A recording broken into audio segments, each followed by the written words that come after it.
Today, shooting the Milky Way with Move Shoot Move's Nomad Star Tracker, I'll share some tips, some lessons I've learned, and some new recommendations for working with this awesome system.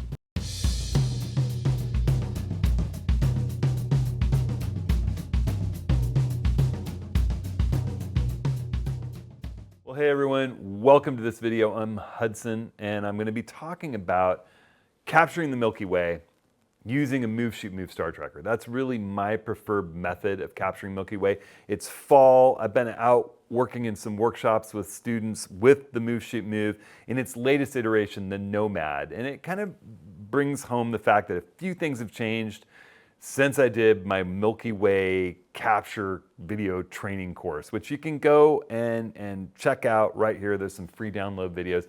Everything in that course really remains relevant and true, except there are a few little updates, both in the field for capture, especially with some of the latest Nikon cameras, as well as in post-production. So this is really the first of two videos I'm going to put out, and I'll make sure that they get sent out to everyone who's purchased that course and added to that course.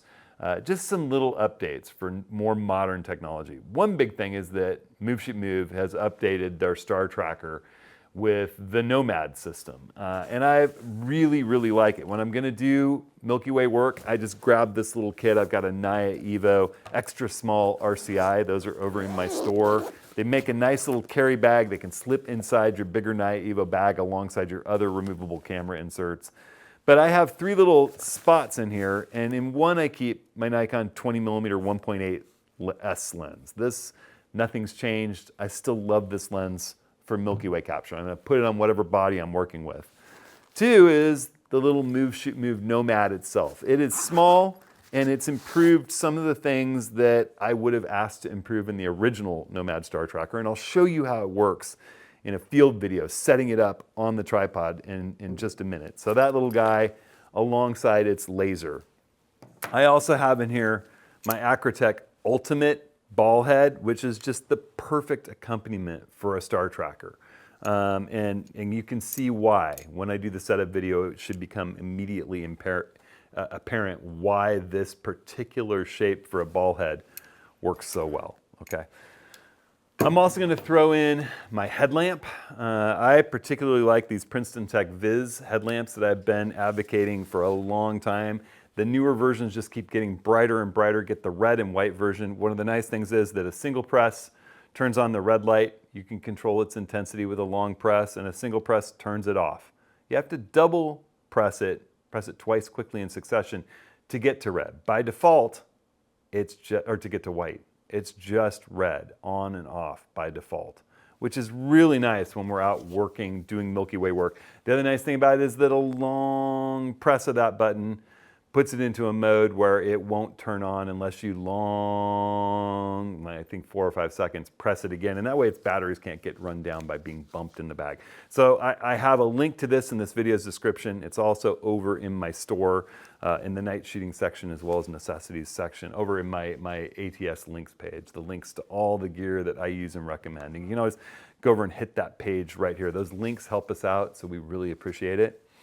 One thing I'm not using, and it's a change from the last video I did on the Move Shoot Move Nomad system, and that is the polar alignment scope. I have found that the way that the polar alignment scope fits into its connection on the Move Shoot Move tracker has a little bit of play in it.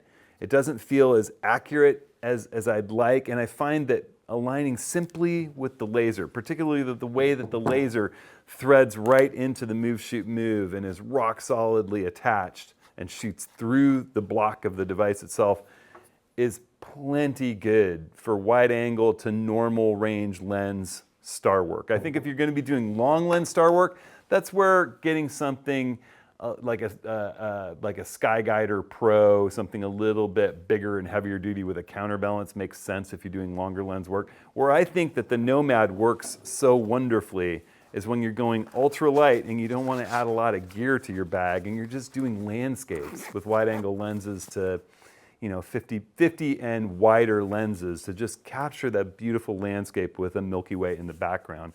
I think that's where the Nomad really shines. So I'm not advocating using the polar scope that you can purchase with it anymore, and I'll update the links to this Nomad tracker over at Move Shoot Move. If you're buying it, make sure you use the code Hudson. You can get a discount on the purchase, and it lets them know that you watched my video, which is good for me. All right, so I'm going to showcase how to set this up on my fluid head. You can also use a pan and tilt head. One thing that I noticed was that people that were using, ball heads or the smaller wedge pieces that Move Shoot Move sells, or the smaller little ball heads, it's much more complicated to get a good solid, alignment on Polaris that can't easily be bumped and moved out of position, as well as a good solid composition with your camera in a solid position where nothing's going to move. I really like Acrotech's panorama head, which I use on my ultralight tripod, or my tall fluid head, which you'll see in this video, is a solid platform to easily get that alignment and lock the system down. And then the ultimate head for its rock solid lockdown, as well as its ease of composition for the Milky Way. So let's go ahead and check the setup video out. All right, so setting up the Move Shoot Move Star Tracker. Right now, I could do this on my ultralight pan and tilt tripod with the panorama head. I prefer to do it on the fluid head because it's a little bit more solid, it's a little bigger, and it's a little easier to just lock in and out. It's just my preferred system. And where I normally set it up, I've got eye level, pan and tilt. I'm going to set it up a little differently when I'm getting ready to use the Move Shoot Move. So the first thing I would do is drop it significantly, because the whole thing builds up to where it would be way up above my head, and that's not exactly what I want. I like to turn, because I got a flip screen, I like to turn my flip screen on my camera around. You'll see why in just a minute. And I'm going to go ahead and take my camera off the tripod. And if you've got a bag, you put it in your bag. I've got my 20mm 1.8 Nikkor lens. That's my favorite lens, and for those of you shooting the Z system, it's an amazing lens for Milky Way. It's razor sharp, corner to corner, wide open with almost no chromatic aberration. So I'm going to go ahead, I'm going to very carefully set it on this handrail next to me. I've got my Z6 III, which is a great low light sensor. And what I'm going to do, I always use my camera on its L bracket in my nodal rail atop my fluid head or atop my pan and tilt head. And that way I can slide forward and back to get the camera balanced. If I use a long lens, I take it out and put the long lens foot in and I'm oriented. I don't need to change anything. I could either change the orientation of this clamp on the top of my head, or just slide my nodal rail forward, which is what I'm going to do for this video, or for this application, this setup. Get the camera set up, so the Move Shoot Move is going to drop right into this. And you'll see what I'm talking about more as I go here. The whole new Move Shoot Move, well, a year old Star Tracker, the Nomad, fits right into this little bag. Basically everything that you need, which is the laser, the Nomad, and that's it. And the little fitting that puts the laser on the Nomad. And what I'm going to do is I'm going to just go ahead, put it in there. I have to adjust it a little. It's a little bit different than my L bracket from Kirk, and tilt it. All right, we're going to tilt it so that it's angled, approximately what I think is going to be angled for aligning this thing on Polaris. What turns on this tracker is this silver turntable right here on the Nomad. And the switch for it, it's as simple as charging it with a USB-C port. And if you were in the Southern Hemisphere, which I haven't really done Milky Way in the Southern Hemisphere, you would flip it up to go into Southern Hemisphere mode, and this slowly rotates one way. If you're in the Northern Hemisphere, you flip it down, a little red light lights up the N.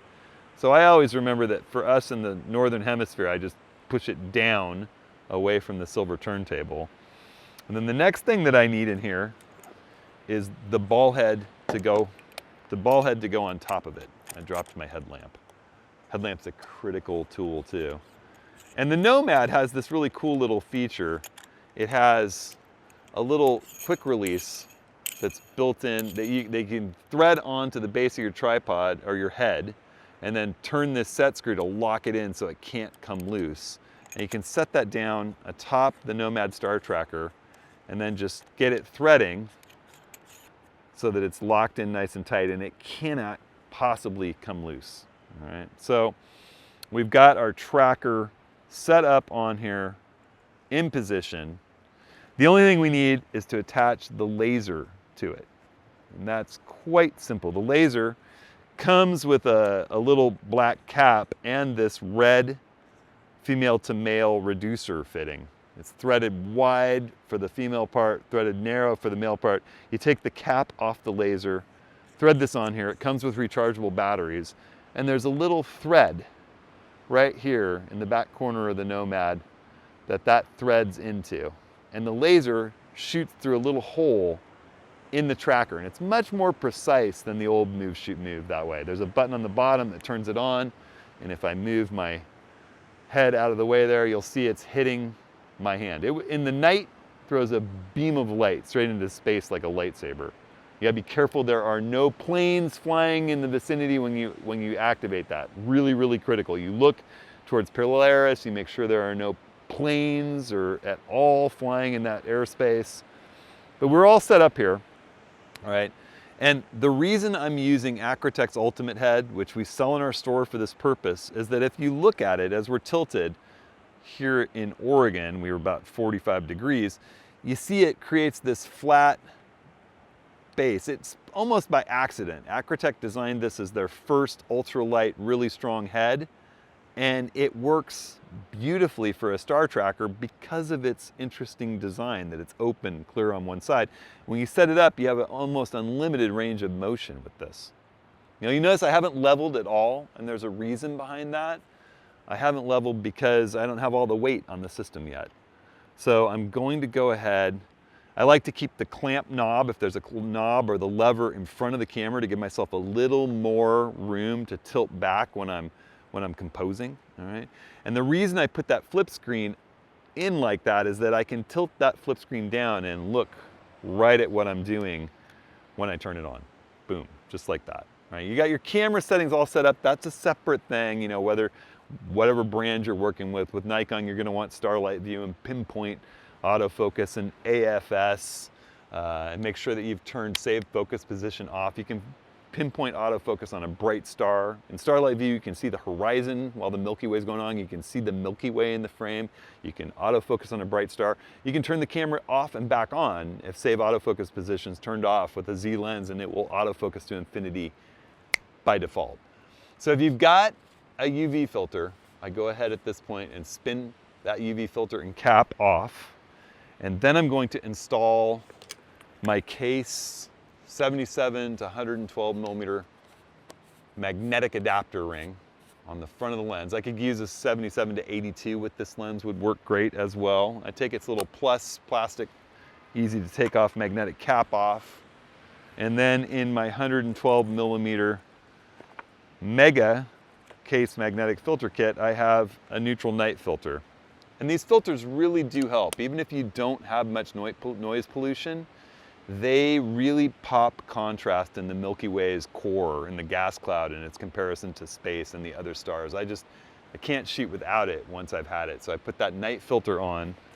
The next thing I need to do is I'll have a look around this side at the level inside my head. There's a level right in the middle of my head. I'm gonna look down on that, loosen the leveling adapter, and make sure I get my level nice and centered. Boom. Now, anything I do panning and tilting will stay level. And I'm gonna wait for it to get dark, right? So I'll just walk you through this part. I'll wait for it to get dark, take a look at where the Big Dipper is. Big Dipper's on one side with the leading edge pointed towards Polaris.